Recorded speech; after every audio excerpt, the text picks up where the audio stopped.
Hey, what's up, guys? Your boy Dr. Ian is back. I'm not sick anymore.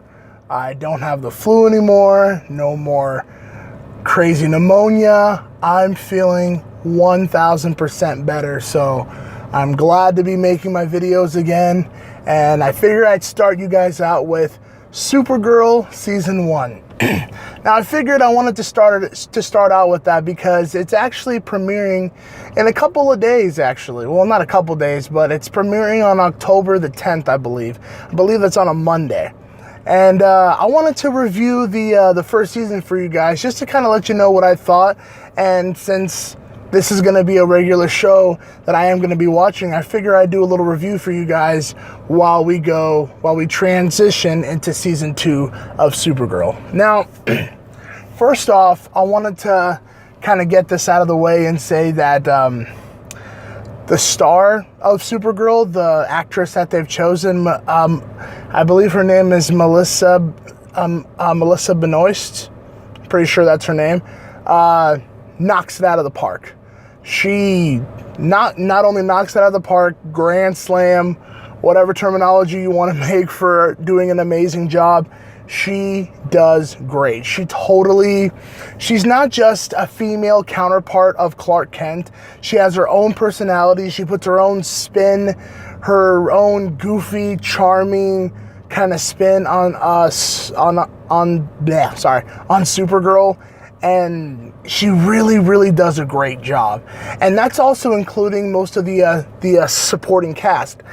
I really like this rendition of Jimmy Olsen. I do kind of like the fact that he's not, like a bumbling cameraman going, oh, gee, Lois, what do I do now?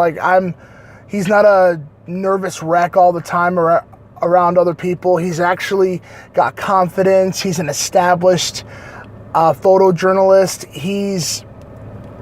The actor that plays him does a really great job. And then I also want to give a special shout out to the actor that plays Martian Manhunter. Yes, Martian Manhunter, for my comic book fans out there, for my comic book nerds out there. Martian Manhunter is in this, and I gotta say, he is awesome. It's not really a huge spoiler because in the trailers, they totally allude to it. You see a guy with red glowing eyes and you're like, oh, is that John Jones? And it turns out it is John Jones. So there you go, people. He does an exceptionally good job, especially with the emotional moments with Martian Manhunter's past. When he has to get into that, he really channels his emotions very well, and you actually feel and kind of hurt for the guy, and it's great stuff. Most of the characters are actually really well done and really well fleshed out. The one problem that I had with one of the characters is Callista Flockhart. You guys might know her from the show back in the day when I was younger called Ally McBeal. She plays kind of the head honcho. She runs the paper that Kara, aka Supergirl, works at. And when you first meet her, oh man, you want to punch her. You just want to punch her right through the roof, man. She's annoying. She's just the most mean-spirited person you'll ever see on a television show. She's very uppity. She's very nose in the air. I'm up here, you're down here type of thing. She just rubbed me the wrong way.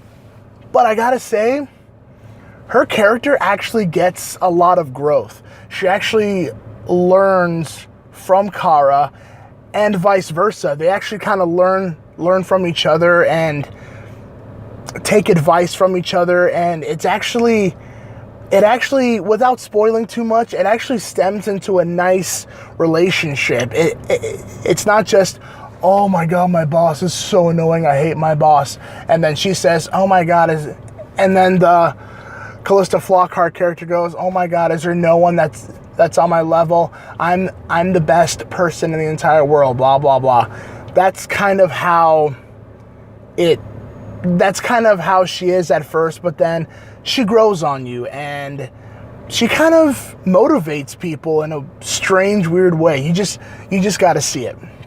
But the overall show is actually very well done. There's a lot of parts of the show that really remind me kind of Smallville. And I mean that in a good way. I really, really do mean that in a good way. There were times, obviously, where Smallville could be really, really bad. But then at the best parts, Smallville, no pun intended, soared among the clouds.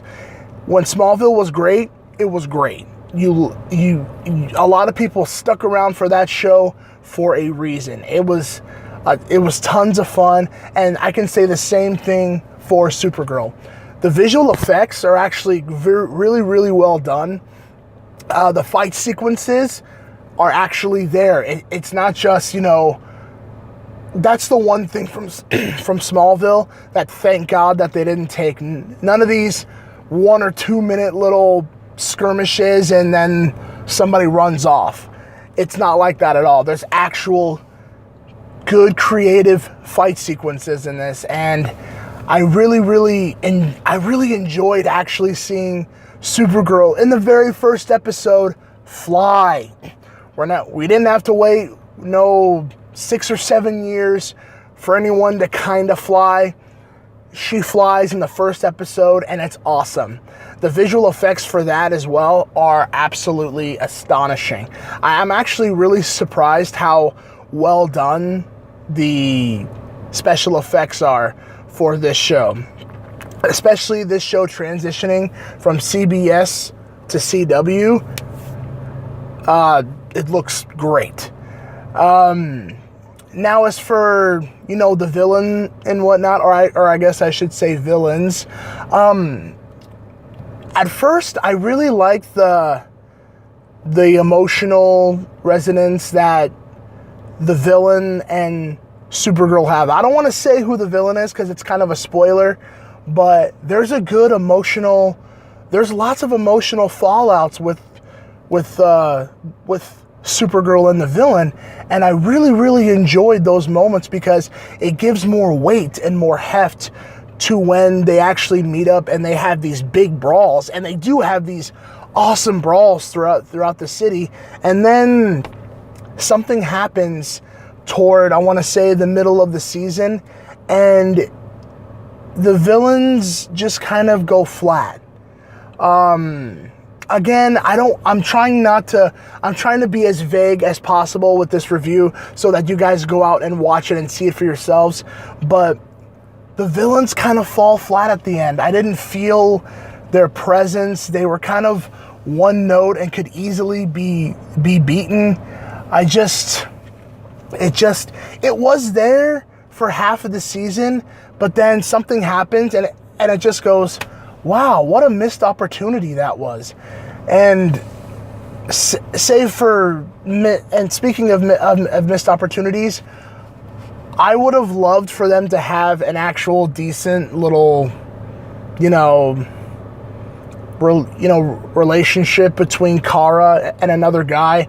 But as per usual in these CW shows, they have to have Kara having a super big crush on one guy here. Another guy loves her over here, but she's going out with another guy here. And the love triangle, romantic subplot stuff, bleh, just really weak. As a matter of fact, they could have benefited from having her not be in a relationship the entire season. There's no need for it. Towards the end, yes, I don't mind her having a crush on anyone or maybe taking a fancy to anyone, but for God's sakes, there doesn't need to be any kind of romantic he said, she said, I love her, maybe I love him, and then the whole erratic attitude with, I know I talk to you all the time, but I don't need your help right now, and I think it's best that we have some space. And it's like, wait a minute, I thought I was one of your best friends over here. What's going on here?